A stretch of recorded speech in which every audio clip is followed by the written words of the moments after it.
Hello everyone. सो आज मैं कुछ बात करना चाहता हूँ। जैसे ही प्रीलिम्स पास में आता है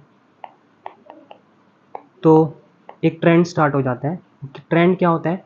यूट्यूब पे आप वीडियोस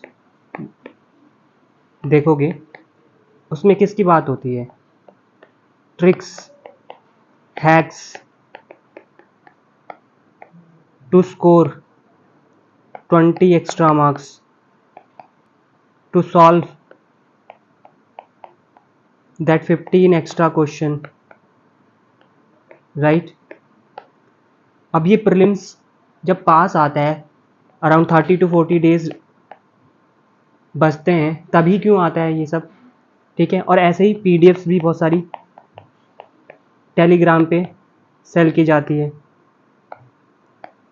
तो ये इसी टाइम पे क्यों होता है? क्योंकि ये क्या है? शॉर्टकट है।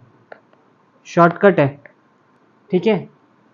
तो बहुत सारे जो एस्पिरेंट हैं, दे लुक फॉर शॉर्टकट्स। वो पूरे साल ठीक से प्रिपेयर नहीं करते हैं, और जो सीरियसली भी प्रिपेयर कर रहे होते हैं वो भी because of fear of prelims in shortcuts के पीछे भागते हैं, राइट? सो ऐसा मैंने भी किया हुआ है। सो देखते हैं ये हम जब इन ट्रिक्स के पीछे भाग रहे हैं उसके क्या क्या कॉन्सिक्वेंसेस हो सकते हैं, और why we are doing this.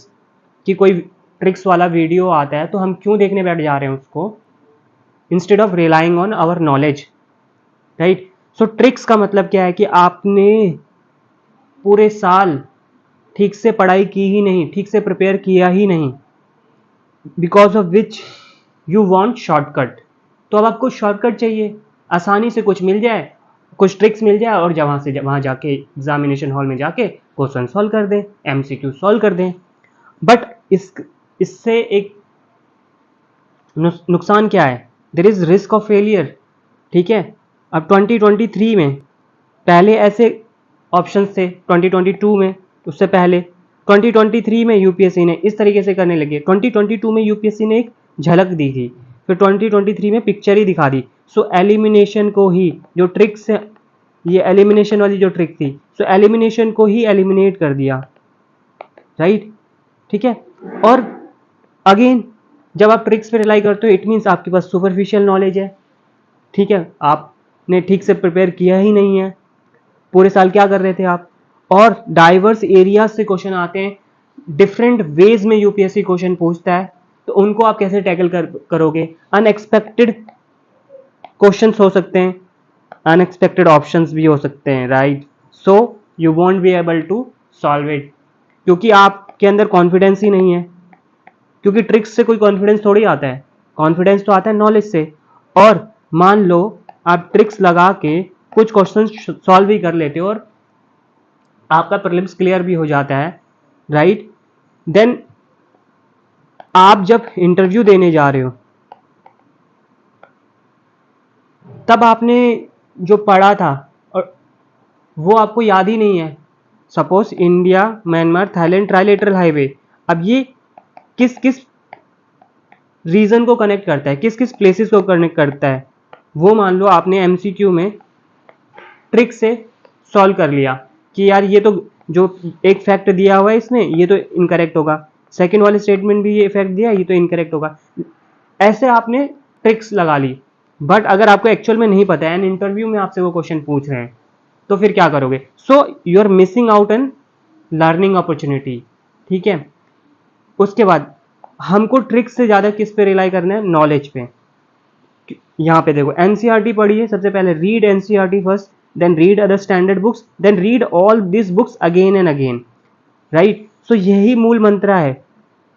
इससे क्या होगा? मल्टीपल रिवीजन होगी आपकी, और मल्टीपल रिवीजन ही चाहिए हमको, कि उससे आप अपना नॉलेज बेस स्ट्रॉन्ग कर लोगे। जो भी आपने नॉलेज गैदर की है उसे कंसोलिडेट करोगे आप, कंसोलिडेशन चाहिए, राइट? पहले आपने कुछ नॉलेज एक्वायर की है, अब now you need to consolidate it, ठीक है। तो ये नॉलेज पे रिलाई करो। नॉलेज का मतलब क्या है? कि आपने जेन्युइनली प्रिपेयर किया है, आप शॉर्टकट्स के पीछे नहीं भाग रहे हो, and there are less chances of you getting fail in the examination. आपकी नॉलेज सुपरफिशियल नॉलेज नहीं है, and you will be in a position to tackle different questions from diverse area. Even if the UPSC is asking question in different ways, right? Even if UPSC is giving you unexpected, so आप अपना काम and composer maintain करके रख पाओगे. Why is it? Because you have the knowledge base and you trust your knowledge, and you will be learning. So you will not just be clearing the prelims, but you will be learning something which can be applied in the next stages of the examination, that is mains and interview stage, right? आप कुछ questions देखिए. सो जो trick master है वो बोलेंगे देखो इसमें दो फैक्ट हैं तो ये तो गलत होगा, ठीक है. अब डायरेक्शन वाला जो फैक्ट है वो हमेशा गलत होता है. बट जब हम रियल सिचुएशन में होते हैं, लाइफ टाइम एग्जामिनेशन सेंटर में बैठे हैं, कोई एस्पिरेंट बैठा है, उसके लिए ये सब सोचना डिफिकल्ट है, और उसको ये भी लग सकता है यार क्या पता सही भी दिया हो, ठीक है. तो ये काम नहीं करता है, ठीक है. ये घर पे बैठ के आप बता दो कि हाँ भाई ये डायरेक्शंस तो गलत होती हैं और दो फैक्ट्स दिए हैं तो गलत होते हैं, then it is easy. But real time में इट्स वेरी डिफिकल्ट. वहां पे थोड़ा बहुत स्ट्रेस भी होता है, राइट. फिर ये अब ये क्वेश्चन है कॉन्गो बेसिन का, which of the following is part of Congo basin. अब आपको अगर आपने अफ्रीका का मैप पढ़ा ऑब्जर्व किया है, यू हैव रेड इट, ठीक है, और आपको पता है तो आप कर पाओगे, आपको नहीं पता है तो आप नहीं कर पाओगे, ठीक है. तो इसमें आप क्या ट्रिक लगाओगे? स्ट्रेट फॉरवर्ड क्वेश्चन है तो यू नीड नॉलेज, ठीक है. मान लो ये किसी रीजन से करंट अफेयर्स में था कॉन्गो बेसिन, तो ये आपको पता होना चाहिए, आपको करंट अफेयर्स से प्रिपेयर करना चाहिए था इस क्वेश्चन को. नाउ इस क्वेश्चन में देखो small farmer large field. So small farmer छोटे फार्मर और लार्ज फील्ड मतलब बड़ा सा फील्ड. तो स्मॉल फार्मर के पास क्या बड़ा सा फील्ड हो सकता है? नहीं हो सकता. हम पढ़ते हैं ना, आपने पढ़ा होगा स्मॉल एंड मार्जिनल फार्मर, उनका लैंड साइज बहुत कम होता है. तो ये जो एक कंसेप्ट है स्मॉल फार्मर लार्ज फील्ड का, तो अगर इसमें आप ये चार ऑप्शंस पढ़ोगे तो इसमें जो करेक्ट आंसर है वो बी है. यहाँ पे क्या बहुत सारे स्मॉल मार्जिनल फार्मर, और वो क्या कर रहे हैं, ऑर्गेनाइज कर रहे हैं खुद को ग्रुप्स में, ठीक है. So that what they can do, they can synchronise and harmonise their selected agriculture operation. तो जो उनकी छोटी छोटी फील्ड्स हैं तो वो क्या हो जाएंगी, जब वो ऑर्गेनाइज करेंगे कलेक्टिवली तो वो फील्ड बड़ी हो जाएगी, ठीक है. तो ये इसका आंसर है. अब ये ट्रिक नहीं है, ये ट्रिक नहीं है, ये क्या है, application of mind, application of knowledge. आपके पास जो नॉलेज है उसको आप अप्लाई कर रहे हो, यहां पे आप ट्रिक नहीं लगा रहे हो, ठीक है. सो इस तरीके से कई सारे क्वेश्चन आप सॉल्व करोगे, और आपने बार बार जब मॉक्स लगाए होंगे, पीवाईक्यूज किए होंगे, तो आपको एक पैटर्न पता चला होगा, और आपका जो एमसीक्यू सॉल्विंग एप्टीट्यूड है वो डेवलप हो गया होगा, राइट. सो उससे बहुत सारे अननोन जो क्वेश्चंस हैं आप सॉल्व कर पाओगे. So you have to use your brain, बुद्धि का इस्तेमाल करना है, ट्रिकबाजी नहीं करनी है. ट्रिकबाजी एकदम अंतिम समय में जब लग रहा है कि अब कुछ नहीं हो सकता है, that trick should be our last resort, right. You should rely on your knowledge, you should rely on application of mind, logical reasoning करनी है, रैशनैलिटी होनी चाहिए, रैशनैलिटी का यूज करो. अब ये क्वेश्चन है कुछ देखिए, सम मशरूम्स है मेडिसिनल प्रॉपर्टी है, psycho active properties, insecticidal properties, bioluminescent properties. So all four, क्योंकि हाँ हो सकता है, ये एक्सट्रीम स्टेटमेंट नहीं है, सम, ठीक है. तो यहां पे आपकी ये जो ट्रिक्स है ये चल सकती है, इस केस में चल सकती है, ठीक है. अब इधर भी सेम केस है, सम सम सम सम. तो कुछ माइक्रो ऑर्गेनिज्म वो बॉइलिंग पॉइंट ऑफ वाटर है उसके about they can survive, they can grow. कुछ फ्रीजिंग पॉइंट के बिलो कैन ग्रो, कुछ हाईली एसिडिक एनवायरनमेंट में कर सकते हैं. हाँ तो कर सकते हैं, ऐसे ऑर्गेनिज्म हो सकते हैं, मान लो हमें अभी पता भी नहीं, हमने डिस्कवर भी नहीं किए, but there is a possibility. तो यहाँ पॉसिबिलिटी की बात कर रहे हैं, ठीक है. तो ये सारे सही होंगे, ऑल थ्री, ठीक है. इस तरीके की जो लॉजिक है वो आप लगा सकते हो, ठीक है. नाउ अब ये क्वेश्चन है बैलिस्टिक मिसाइल और क्रूज मिसाइल के बीच में, और अग्नि 5 और ब्रह्मोस. सो जो ट्रिक मास्टर है, ट्रिक मास्टर वो क्या बोलेंगे, ट्रिक मास्टर बोलेंगे कि ये रिवर्स कर दिया है, क्रूज मिसाइल वाला इधर दे दिया है स्टेटमेंट और बैलिस्टिक मिसाइल वाला इधर दे दिया है. तो आपको इस तरीके से पता हो जाना चाहिए और ये स्टेटमेंट इनकरेक्ट हो जाएगा. फिर आपको ये पता हो जाना कि चाहिए कि ये भी रिवर्स कर दिया है, ठीक है, तो इसलिए ये भी इनकरेक्ट हो जाएगा। तो आंसर क्या होगा, डी होगा। बट आंसर तो डी है, ठीक है, बट आपको ट्रिक पे रिलाई नहीं करना है, आपको अपनी नॉलेज पे रिलाई करना है। आपको बैलिस्टिक मिसाइल और क्रूज मिसाइल्स के बारे में पता होना चाहिए ना, बार बार यूपीएससी मिसाइल्स के बारे में क्वेश्चन पूछता है, पीवाईक्यूज देखो, बैलिस्टिक मिसाइल और क्रूज मिसाइल, मिसाइल सिस्टम हमको पढ़ना ही है स्टैटिक पोर्शन में, ठीक है। और अग्नि 5 और ब्रह्मोस कितनी बार न्यूज में रहते हैं, ब्रह्मोस तो बहुत बार न्यूज में रहता है, तो ये सब भी आपको पता ही होना चाहिए। सो ब्रह्मोस सुपरसोनिक क्रूज मिसाइल है, अग्नि 5 ये बैलिस्टिक मिसाइल है, इंटरकॉन्टिनेंटल बैलिस्टिक मिसाइल, राइट। सो इस तरीके से करना है, नॉलेज पे रिलाई करना है। ट्रिक तो गलत भी हो सकती है, मे बी उसने ऐसे, मे बी यूपीएससी क्या करे, UPSC ballistic missiles are rocket powered only in the initial phase of flight, यहीं लिख दे, वो रिवर्स ना करे, इंटरचेंज ना करे, तब क्या करोगे, तब तो आपकी ट्रिक गलत होगी ना, आप सही से इस्तेमाल नहीं कर पाए उसको, और आपका जो चांसेस ऑफ गेटिंग इनकरेक्ट वो बढ़ जाते हैं, करेक्ट होने के चांसेस तो कम हो गए, ठीक है। अब ये देखो नेक्स्ट वाला एक क्वेश्चन, और ये 2023 के हैं। India public sector health care system largely focus on curative care with limited preventive, promotive and rehabilitative care. अब जो ट्रिक मास्टर हैं वो बोलेंगे भाई गवर्नमेंट के जो प्रोग्राम होते हैं उस पे यूपीएससी क्रिटिसाइज नहीं करेगा, बट ये तो फैक्ट है कि प्रिवेंटिव और प्रमोटिव और रिहेबिलिटेटिव केयर पे उतना फोकस नहीं है। ऐसा नहीं कह रहे हैं कि बिल्कुल फोकस नहीं है, बट फोकस कम है, ज्यादातर फोकस किस पे, क्यूरेटिव केयर पे है, ठीक है, जो बड़े बड़े हॉस्पिटल्स हैं और डायग्नोस्टिक्स हैं उन पे, लेकिन इन पे नहीं है, रिहेबिलिटेटिव प्रमोटिव केयर पे कम है, लिमिटेड है, तो ये फैक्ट है, तो ये स्टेटमेंट करेक्ट है। और दूसरा स्टेटमेंट, डिसेंट्रलाइज्ड अप्रोच फॉलो करते हैं जब बात करते हैं हेल्थ केयर डिलीवरी की, और स्टेट्स की प्राइम रिस्पॉन्सिबिलिटी है, तो हाँ स्टेट, क्योंकि ये हेल्थ जो है वो स्टेट सब्जेक्ट है, तो ये आपको पता होना चाहिए, ये आपने आप रीडिंग करी होनी चाहिए, हेल्थ एक टॉपिक मेंशन है आपके सिलेबस में, तो ये दोनों स्टेटमेंट करेक्ट हैं, बट बी इसका आंसर है, statement 2 is not the correct explanation for statement 1, right. Now ये देखो, how many of the above are constitutional bodies, so PYQ repeated themes, बहुत बार पूछा हुआ, बहुत बार पूछा हुआ, बहुत बार पूछा हुआ, 2023 में भी पूछ लिया, मतलब कितने सालों से पूछे जा रहे हैं। तो आप अगर पीवाईक्यूज ठीक से करोगे, रिवीजन ठीक से करोगे, स्टैंडर्ड सोर्सेस एनसीईआरटीज आपने मल्टीपल टाइम रीड किए, तो आपका एग्जाम क्लियर होगा। आप जो आसान क्वेश्चन है उनको गलत ना कीजिए, जो पॉलिटी, इकोनॉमी, ज्योग्राफी, इन्वायरमेंट, इससे जो क्वेश्चन आ रहे हैं, जो कोर एरिया से क्वेश्चन आ रहे हैं, ट्राई टू मैक्सिमाइज कि वहां पे मैक्सिमम गेन कर लें, तो जो रैंडम क्वेश्चन है वो आपको परेशान नहीं करेंगे, उनकी वजह से आपका प्रीलिम्स नहीं रुकेगा, right.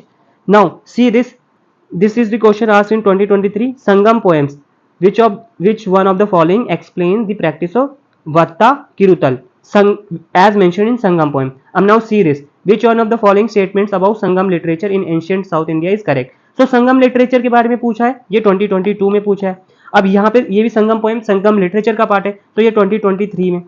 So in very next year UPSC ने जो थीम है वो रिपीट किया है, तो अगर हमने यहाँ 2022 से कुछ सबक लिया होता तो हम इसको प्रिपेयर कर लेते अच्छे से, ताकि अगर नेक्स्ट टाइम जो क्वेश्चन पूछ रहा है उस we should be in a position to solve, ठीक है। और इसके जो ये ऑप्शंस है ना, ऑप्शंस को ठीक से पढ़ लेते हैं तो हमको समझ में आ जाता है कि इसका आंसर ये है, a king defeated in a battle committing ritual suicide by starving himself to death, क्योंकि संगम जो पोएम्स हैं उसमें दो तरह की बात की है, वार की बात की है और लव की बात की है, ठीक है। तो इस अगर पीवाईक्यूज का जो ट्रेंड है, रिपीटेड थीम्स हैं, उनको हम ठीक से करें, ठीक से एनालाइज करें और उसको पढ़ ले, तो हमारे बहुत सारे क्वेश्चन सॉल्व हो जाएंगे, राइट। नाउ कोरकाई, पुम्फार, मुचरी, सो ये अगेन पीवाईक्यू पोर्ट्स के बारे में ये यूपीएससी कई बार पूछ चुका है, ठीक है। अब see this, the concept of stupa is Buddhist in origin, stupa was generally a repository of relics, votive and commemorative structure in Buddhist tradition. So ये एनसीईआरटी जो एंशिएंट इंडिया थीम्स 1 है वहां से है, वहां पे क्लियरली मेंशन है प्री बुद्धिस्ट ओरिजिन है, ठीक है, और ये दोनों स्टेटमेंट तो करेक्ट ही है, सो ओनली 2, ठीक है। तो आप अपनी बेसिक बुक्स को बिल्कुल पढ़ें, उनको बिल्कुल इग्नोर ना करें, शॉर्टकट्स में चले जाते हो, कई सारी पीडीएफ पढ़ने लगते हो, ठीक है, लेकिन खुद अपने नोट्स बनाइए आप, ठीक है, खुद पढ़िए, खुद के नोट्स बनाइए। Yes, definitely you take help from someone else, ठीक है, बट जितना ज्यादा आप खुद से करोगे उतना ज्यादा बेटर होगा, उतना ज्यादा आपके लिए ईजी होगा, right. Now see this one, amount of water in the river and lake is more than amount of groundwater, and in polar ice caps and glacier is more than amount of groundwater, right। तो अगर NCERT geography की जो NCERT है, fundamental of physical geography class 11, उसमें एक box में ये information दे रखी है, ठीक है, IGL ऐसे, आइस कैप ग्लेशियर लेक्स, इस तरीके से, तो आप देखना वहां पे। तो अगेन आई एम एम्फसाइजिंग, अपनी स्टैंडर्ड बुक्स को बहुत ध्यान से पढ़िए, यूपीएससी वहां से क्वेश्चन पूछता है, ठीक है। अब ये क्वेश्चन था, Ajanta caves lies in the gorge of this river, Sanchi in the gorge of Chambal, Pandulena Narmada gorge, Amaravati gorge of Godavari. अब अगर आपको ये पता है, आपको ये फैक्ट पता है, ये आपने कहीं पढ़ा है, आपके पास नॉलेज है, then only you will be able to solve it. So ये आंसर ए है इसका। अदरवाइज यहाँ पे क्या ट्रिक लगाओगे आप, मुझे तो नहीं समझ में आता है। और जो एक्सपेरेंट वहां पे एग्जाम में बैठा हो, एग्जाम सेंटर में बैठा हो, उसको बबल फील करना है, उसके लिए तो और थोड़ा सा डिफिकल्ट हो जाएगा ना। तो आपको पता है तो पता है, नहीं पता है तो आप इसको यू लीव इट, क्योंकि सारे क्वेश्चन अटेम्प्ट नहीं करने होते हैं, कुछ क्वेश्चन छोड़ने भी होते हैं। आप यूपीएससी ये नहीं चाहता कि आप सारे क्वेश्चन अटेम्प्ट करो, कुछ क्वेश्चंस आपको इग्नोर भी करने होते हैं कि भाई इसको अटेम्प्ट नहीं करना है। वो आपके पास, आप अपने ब्रेन का इस्तेमाल करो ना, आपको कट ऑफ क्लियर करनी है, आपको रिकॉर्ड थोड़ी बनाना है 150 और 160 मार्क्स लाके, राइट। अब next, chief purpose of the constitution of a country. So answer है defines and limits the power of government. अब ये क्वेश्चन ना यूपीएससी ने बहुत बार पूछा हुआ है, पीवाईक्यू, और बेसिक बुक से भी मिल जाएगा, लक्ष्मीकांत में मिलेगा आपको ये, ठीक है। कॉन्स्टिट्यूशन का चीफ पर्पस क्या है, it defines and limits the power of the government. अब एक बार यूपीएससी ने पूछा कि what is mean by constitutionalism, एक बार पूछा है कॉन्स्टिट्यूशनल गवर्नमेंट क्या होती है, कॉन्स्टिट्यूशनल गवर्नमेंट क्या होती है। सो जिसकी पावर्स पे चेक लगे होते हैं, ठीक है, checks and balances are there, ठीक है, अनलिमिटेड पावर नहीं होती है। सो सेम थीम को यूपीएससी डिफरेंट वेज में पूछ रहा है, ठीक है। तो again PYQ, standard books, PYQs revision, multiple revision, और एनसीईआरटीज, और सम गुड क्वालिटी मॉक्स, ये चाहिए प्रीलिम्स क्लियर करने के लिए, क्योंकि ये सब आपको देंगे आत्मविश्वास, और आत्मविश्वास से आप मुश्किल से मुश्किल क्वेश्चन को सॉल्व कर पाओगे, क्योंकि आपने उस तरीके का एप्टीट्यूड डेवलप कर लिया है, राइट। अब दिस इज माय मार्कशीट। सो 2021 में 90, कट ऑफ वाज 87, 2022 में 132 marks, cut off was around 89 और 90, सो अराउंड 40 मार्क्स ज़्यादा। तो यहाँ पे ये कम क्यों हो गए, इससे पहले भी देख लीजिए, 2019 में 111 थे, और एक बार 112 थे, एक बार 124 थे, एक बार 107 थे, ठीक है। तो यहाँ पे कम क्यों है बस मेरे इस वाले ईयर में, क्योंकि एक गलती कर दी, गलती जैसे मैंने वीडियो के स्टार्टिंग में ही बोला कि मैं भी ट्रिक्स के चक्कर में आ गया था, ठीक है। तो यूट्यूब पे मैंने एक वीडियो देख लिया था, तो ट्रिक के चक्कर में कि हाँ भाई इसका ऑप्शन तो डी होगा, ये इसका तो यही होगा, इसमें तो ये डायरेक्शंस दी हैं, डायरेक्शंस तो हमेशा गलत होती है, डेट्स तो गलत होती हैं, तो इस तरीके के चक्कर में फंस गया, तो बाल बाल बचे, ठीक है। तो ट्रिक से risk of, there is a risk of failure, risk of failure. So दूसरा चीज ये वाली marksheet why I want to show you, because C set, तो सी सेट को प्रॉपर रिस्पेक्ट दीजिए, इग्नोर मत कीजिए, ठीक है, अदरवाइज ट्रेजेडी हो जाएगी जैसे मेरे साथ हो गया, ठीक है।